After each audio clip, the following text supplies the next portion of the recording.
السلام علیکم ورحمۃ اللہ وبرکاتہ۔ بسم اللہ الرحمن الرحیم۔ امیر البتگین کے انتقال سے غزنی کی فضا بہت زیادہ سوگوار ہو گئی تھی۔ اسد شیرازی نے اس موقع سے بھرپور فائدہ اٹھانے کی کوشش کی۔ اس نے اپنی بیٹی ارمغانہ کو تنہائی میں سمجھاتے ہوئے کہا، یہ لمحات ہمارے لیے بہت زیادہ قیمتی ہیں۔ اس وقت ابو اسحاق انتہائی شکستہ نظر آ رہا ہے۔ تم تعزیت کے بہانے اس کے پاس جاؤ اور پھر اپنے خوبصورت الفاظ کا جال اس طرح پھیلا دو کہ ابو اسحاق زندگی بھر ان کے ریشمی پھندوں سے آزاد نہ ہو سکے۔ اسد شیرازی کی گفتگو سن کر ارمغانہ مسکرائی، مگر فوراً ہی اس کے چہرے پر فکر و پریشانی کا گہرا عکس ابھر آیا۔ مگر بابا جان، مجھے سبکتگین سے بہت خطرہ ہے۔ کیوں؟ اسد شیرازی کی پیشانی پر کئی بل پڑ گئے۔ اس لیے کہ سبکتگین ابو اسحاق کے بہت زیادہ قریب ہے۔ کہیں وہ میری قربت کو شک کی نگاہ سے نہ دیکھے اور ماضی کے وہ واقعات نہ دہرا دے جو ہمارے لیے بہت تکلیف دہ ہیں۔ اگر اس نے ایسا کیا تو پھر آپ کا منصوبہ ناکام بھی ہو سکتا ہے اور ہمارے لیے نئی دشواریاں بھی پیدا ہو سکتی ہیں۔ اسد شیرازی گہری سوچ میں ڈوب گیا۔ ارمغانہ کے اندیشے نئے خطرات کی نشاندہی کر رہے تھے۔ وہ چند لمحوں تک اپنے خیالات میں الجھا رہا، پھر اس کے عیار ذہن نے نیا زاویہ تراش لیا۔ نہیں میری نادان بیٹی، ایسا نہیں ہوگا۔ ابھی تیرا ذہن انسانی فطرت کے پیچ و خم سے واقف نہیں۔ اگر ایک بار ابو اسحاق تیری طرف متوجہ ہو گیا تو پھر ہزاروں سبکتگین مل کر بھی اسے اس کے ارادوں سے باز نہیں رکھ سکتے۔ ابھی تجھے حکمران مردوں کی دنیا میں خوبصورت عورتوں کے کردار کی طاقت کا اندازہ نہیں۔ اس دنیا میں زہد اور تقویٰ کے لباس دولت اور حسن کی آگ ہی سے جلتے ہیں۔ ان آہنی مجسموں کو ہمیشہ سیم و زر کی تپش اور حسن کی حرارت ہی نے پگھلایا ہے۔ ابو اسحاق تو ایک بہت کمزور مجسمہ ہے، شاید وہ ہلکی سی آنچ بھی برداشت نہ کر سکے، مگر شرط یہی ہے کہ وہ ایک بات تیری طرف دیکھ لے۔ پھر اگر سبکتگین نے درمیان میں مداخلت کی تو وہ بہت رسوا ہوگا، اور میں یہی تو چاہتا ہوں کہ ابو اسحاق اور سبکتگین کے درمیان شدید اختلافات پیدا ہو جائیں کہ اس طرح ہماری منزل زیادہ آسان ہو جائے گی۔ پھر اسد شیرازی کے اس شرمناک منصوبے میں رنگ بھرنے کے لیے ارمغانہ پوری حشر سامانیوں کے ساتھ ابو اسحاق کی خلوت میں پہنچی۔ پہرے داروں نے اسے دروازے پر روکا۔ حفاظتی اصولوں کے مطابق وہ کسی برقع پوش خاتون کو اپنے امیر کی مرضی کے بغیر اندر داخل ہونے کی اجازت نہیں دے سکتے تھے۔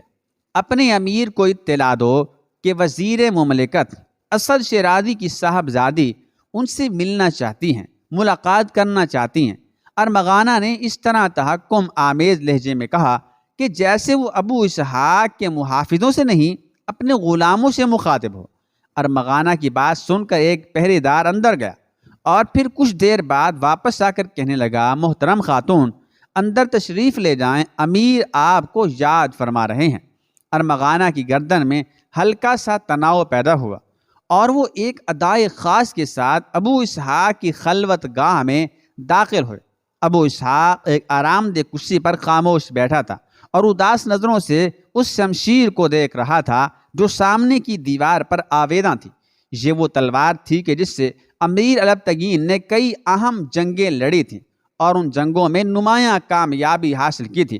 اپنی بیماری کے دوران مرنے سے پہلے اس نے یہی تلوار ابو اسحاق کے حوالے کرتے ہوئے کہا تھا، فرزند، بس یہ شمشیر ہی میرا سرمایہ ہے جو تمہارے نام کیے جا رہا ہوں۔ اس کی حفاظت کرنا اور شمشیر کو بھی زنگ آلود نہ ہونے دینا۔ یہ دنیا آدم نما درندوں سے بھری ہوئی ہے جن کے پنجے بہت نوکیلے اور دانت بہت زہریلے ہیں۔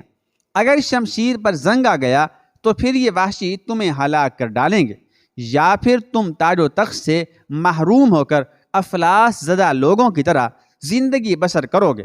اس لیے ہمیشہ شمشیر بدست رہنا اور اپنے ہتھیار کی آب و تاب قائم رکھنا، اور کبھی کسی ریشمی آنچل کا سایہ طلب نہ کرنا کہ یہ کیف اور سایہ اکثر انسانوں کو ذلت اور رسوائی کی موت کی گہری نیند سلا دیتا ہے۔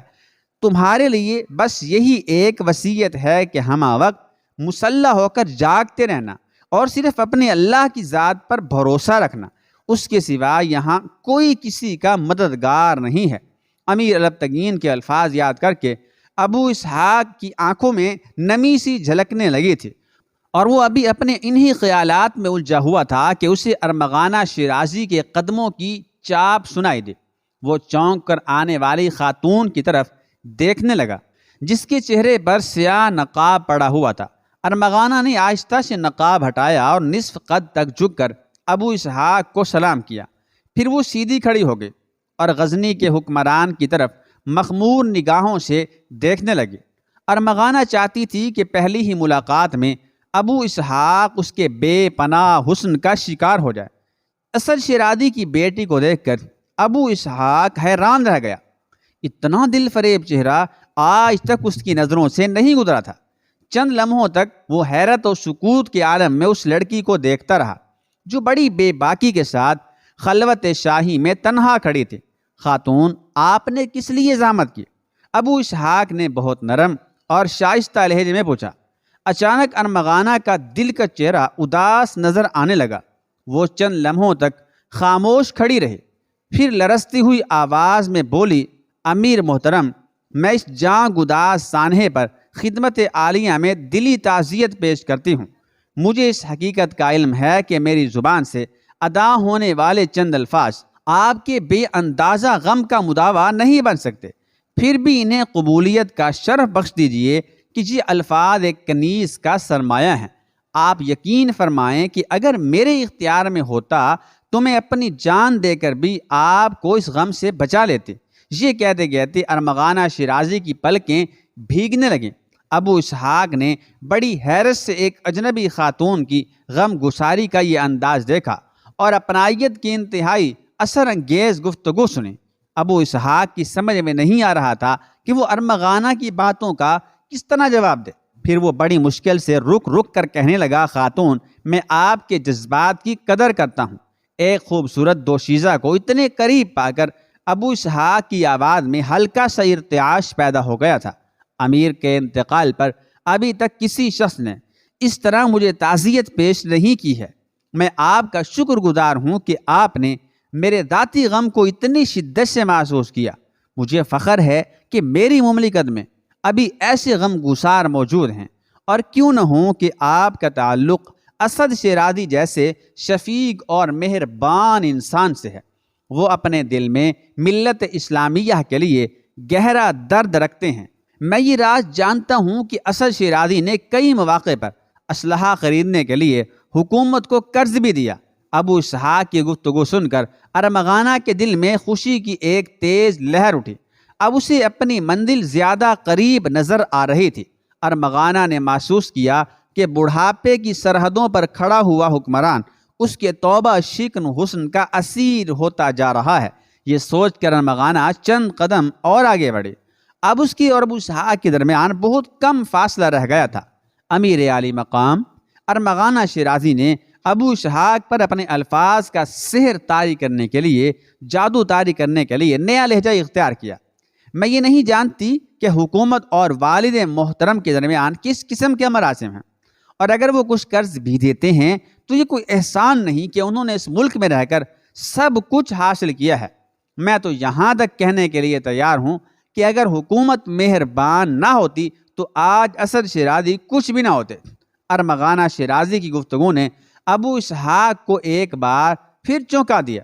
تم ایک روشن خیال اور ذہین خاتون ہو ارمغانہ۔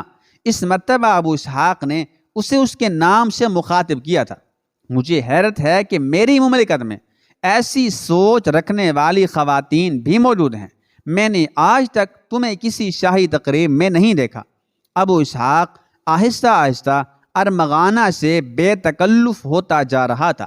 امیر ذیشان ارمغانہ شیرازی نے ایک بار پھر اپنا لہجہ بدلا۔ مجھے اس کا دکھ نہیں کہ غزنی کے حکمران نے آج سے پہلے اس کنیز کو کسی شادی تقریب میں نہیں دیکھا، بلکہ اس کا افسوس ہے کہ میرا محبوب فرمانروا آج ناقابل بیان صدمے سے دوچار ہے، اور میں اس راز سے بھی باخبر ہوں کہ امیر معظم کئی راتوں سے ایک لمحے کے لیے بھی نہیں سوئے ہیں۔ ارمغانہ کی غم گساری کا انداز بہت دل نشیں تھا، اس لیے ابو اسحاق کے چہرے پر ابھرنے والے حیرت کے سائے مزید گہرے ہو گئے تھے۔ ہم نہیں جانتے تھے کہ ہماری مملکت کے کسی گوشے میں کوئی اس قدر حساس خاتون بھی رہتی ہے۔ امیر محترم، میرا یہ احساس میرے فرض کا دوسرا نام ہے، اور آج میں اسی فرض کا واسطہ دیتے ہوئے عرض کرتی ہوں کہ آپ سو جائیں، ورنہ یہ بے خوابی آپ کی اعصاب پر کچھ برے اثرات مرتب کرے گی، اور جب آپ شکستہ ہوں گے تو پوری مملکت کی نیندیں حرام ہو جائیں گی۔ اس لیے آپ کا پرسکون رہنا نہایت ضروری ہے۔ ارمغانہ شیرازی آج ہی اپنی تقریر کے سارے ہنر آزما لینا چاہتی تھی۔ ہم سو جائیں گے ارمغانہ، ہم سو جائیں گے، ابو اسحاق نے بے تکلفانہ لہجے میں کہا۔ ابھی والد محترم کی جدائی کا زخم تازہ ہے، اس لیے خلش ہمیں سونے نہیں دیتی۔ میں آپ کو وہ نغمہ کیف آور سناؤں گی امیر محترم، کہ جسے سن کر آپ خوابوں کے جزیرے میں چلے جائیں گے۔ یہ کہہ کر ارمغانہ ابو اسحاق کے سامنے گھٹنوں کے بل جھک گئی۔ نہیں ارمغانہ، ہماری سماعت ایسے کسی نغمے سے، ایسے کسی ساز سے آشنا نہیں۔ ابو اسحاق نے اس طرح اپنا دایاں ہاتھ بلند کیا جیسے وہ ارمغانہ شیرازی سے خاموش ہو جانے کے لیے کہہ رہا ہو۔ ہم نے تو آج تک صرف شمشیروں کی جھنکاریں سنی ہیں، اور یہی ہمارے نغمے ہیں، اور یہی ہماری موسیقی۔ بے شک میدان جنگ میں یہی مردوں کی موسیقی ہے۔ ابو اسحاق کی آہنی شخصیت کے پتھریلے مجسمے کو پگھلا کر ریزہ ریزہ کرنے کے لیے ارمغانہ شیرازی اپنی جادو بیانی کے مختلف حربے استعمال کر رہی تھی، مگر امیر زیجا عرصہ کارزار سے کامیاب و کامران لوٹ آنے کے بعد انسان کے لیے ضروری ہے کہ وہ چنگ و رباب کی سحر انگیز آواز بھی سنے، پھر جب وہ تازہ دم ہو جائے تو اپنے راحت قدے سے نکل کر دوبارہ میدان کی طرف چلا جائے اور اپنے دشمنوں کے اٹھے ہوئے سروں کو ان کے کاندھوں سے جدا کر دے۔ ارمغانہ شیرازی نے بڑی عجیب منطق پیش کی تھی۔ ابو اسحاق کو کشت و خون سے بھری ہوئی اپنی طویل زندگی میں، اپنی لمبی زندگی میں پہلی بار محسوس ہوا کہ جیسے وہ ایک بڑی نعمت سے محروم رہا ہو۔ شاید تم ٹھیک کہتی ہو ارمغانہ کہ ہم بہت زیادہ تھک گئے ہیں، مگر یہ بھی سچ ہے کہ ہماری تھکن کو آج تک تمہارے علاوہ کسی نے محسوس بھی نہیں کیا۔ ارمغانہ شیرازی کے دل میں خوشی کی ایک اور تیز لہر اٹھی۔ ابو اسحاق کے آہنی مجسمے نے ارمغانہ شیرازی کے حسن شعلہ بار کی موجودگی کا اعتراف کر لیا تھا، تو پھر امیر اس کنیز کو خدمت گزاری کا گراں بہا اعزاز بخشیں۔ تو کیا تمہیں موسیقی کا فن آتا ہے؟ ابو اسحاق نے چونک کر اس خوبصورت دوشیزہ کے چہرے کی طرف دیکھا جو اس سے صرف ایک گز کے فاصلے پر دو زانوں بیٹھی ہوئی تھی۔ اس کنیز کو کیا نہیں آتا؟ عالی جا پہلی بار ارمغانہ شیرازی کے سرخ و گداز ہونٹوں پر مسکراہٹ ابھری، اور یہ مسکراہٹ اس قدر قدرتی تھی کہ ابو اسحاق کو اپنے جسم میں لرزہ سا محسوس ہونے لگا۔ پھر اسی رات ارمغانہ شیرازی نے ابو اسحاق کی خلوت خاص میں رباب چھیڑا، اور اس کی سحرکار آواز سے در و دیوار گونجنے لگے۔ آواز کیا تھی؟ ایک بہتا ہوا آبشار تھا جو پتھروں کے سینے میں شگاف ڈال رہا تھا۔ ابو اسحاق نے محسوس کیا جیسے اس کے جلتے ہوئے دل و دماغ پر شبنم کی فوار پڑ رہی ہو۔ اسی زندگی میں پہلی بار عجیب سے سکون کا احساس ہوا۔ کچھ دیر بعد اس کی آنکھیں بند ہونے لگیں اور پھر وہ گہری نیند سو گیا۔ محافظ دستے کے تمام سپاہی حیران و پریشان تھے۔ طویل ملازمت کے دوران یہ پہلا موقع تھا جب ان کے امیر کی خلوت میں کوئی عورت داخل ہوئی تھی۔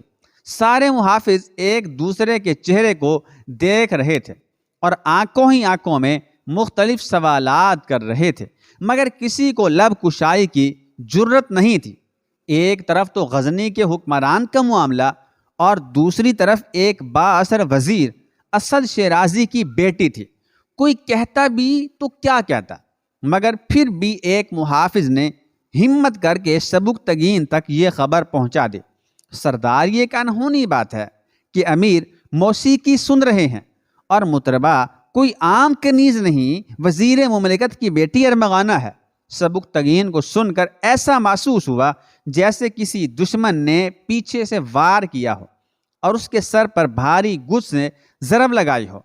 چلو میں دیکھتا ہوں، سبکتگین نے گھبرائے ہوئے لہجے میں کہا، اور محافظ کے ساتھ ساتھ تیز قدموں سے چلتا ہوا ابو اسحاق کی خلوت خاص تک پہنچا۔ خوابگاہ کا دروازہ بند تھا اور اندر سے رباب کی مدھم مدھم آواز ابھر رہی تھی۔ اگرچہ سبکتگین ابو اسحاق کے بہت قریب تھا اور محافظ دستے کا نگران اعلیٰ ہونے کے سبب اس کی ذمہ داریاں بھی بہت زیادہ تھیں، لیکن موجودہ صورتحال انتہائی نازک اور سنگین تھی۔ با اختیار ہونے کے باوجود وہ ابو اسحاق کی خلوت میں کسی قسم کی مداخلت نہیں کر سکتا تھا۔ مجبوراً دروازے پر کھڑے ہو کر انتظار کرنے لگا کہ کب وہ محفل موسیقی ختم ہو۔ ارمغانہ شیرازی خوابگاہ سے باہر آئے اور وہ امیر سے پوچھے، آپ کو یہ شوق کب سے ہوا؟ آپ کے بزرگوار نے تو کبھی کسی محفل موسیقی کا اہتمام نہیں کیا اور ان کی خلوت میں تو کبھی کوئی مطربہ داخل نہیں ہوئی۔ سبکتگین کے ذہن میں ایسے بہت سے سوالات کسی آندھی کی طرح اٹھ رہے تھے اور اس کے سوالوں کا جواب دینے والا ارمغانہ کی سحر انگیز آواز سے لطف اندوز ہو رہا تھا۔ مجھ سے مایوس ہونے کے بعد اب اس حسین فتنے نے امیر کی خلوت کا رخ اختیار کیا ہے، سبکتگین نے سوچا اور بڑی بے چینی کے ساتھ خوابگاہ کے دروازے پر ٹہلنے لگا۔ اگر امیر اس کے دام فریم میں گرفتار ہو گئے تو پھر کیا بچے گا؟ ابو اسحاق جیسا حکمران موسیقی کی محفل بھی سجا سکتا ہے۔ سبکتگین کا ذہن شدید پیچ و تاب میں مبتلا تھا۔ ابو اسحاق کا بے داغ ماضی چیخ چیخ کر کہہ رہا تھا کہ اس کے قدم سخت ناہموار راستے پر بھی لڑکھڑا نہیں سکتے، مگر سبکتگین کی آنکھوں کے سامنے جو منظر موجود تھا وہ کوئی اور ہی شہادت پیش کر رہا تھا۔ سبکتگین کی وحشت بڑھتی جا رہی تھی۔ محافظ سپاہی خاموشی سے اپنے سالار کی ہیجانی کیفیت کو دیکھ رہے تھے، مگر ان میں سے کوئی ایک بھی آگے بڑھ کر سبکتگین سے اس کی وحشتوں کا سبب دریافت نہیں کر سکتا تھا۔ سبکتگین خوابگاہ کے سامنے مسلسل ٹہل رہا تھا اور دل ہی دل میں اپنے امیر کی سلامتی کے لیے دعائیں کر رہا تھا۔ ابھی سبکتگین کی زیر لب دعائیں جاری تھیں کہ یکایک خوابگاہ کا دروازہ کھلا اور ارمغانہ شیرازی ایک ادائے خاص کے ساتھ چلتی ہوئی کمرے سے باہر آئے۔ ارمغانہ کو دیکھ کر تمام سپاہی گھبرا گئے تھے اور انہوں نے گردنیں جھکا لی تھیں۔ اسد شیرازی کی بیٹی آہستہ آہستہ آگے بڑھی اور امیر سبکتگین کے قریب پہنچ کر ٹھہر گئے۔ امیر کئی راتوں کے بعد گہری نیند سوئے ہیں۔ سرگوشی کے انداز میں ارمغانہ کی مترنم آواز ابھری اور پھر وہ آہستہ آہستہ تیز قدموں سے اپنے مکان کی طرف چلی گئی جو شاہی محل کے ایک گوشے میں آباد تھا۔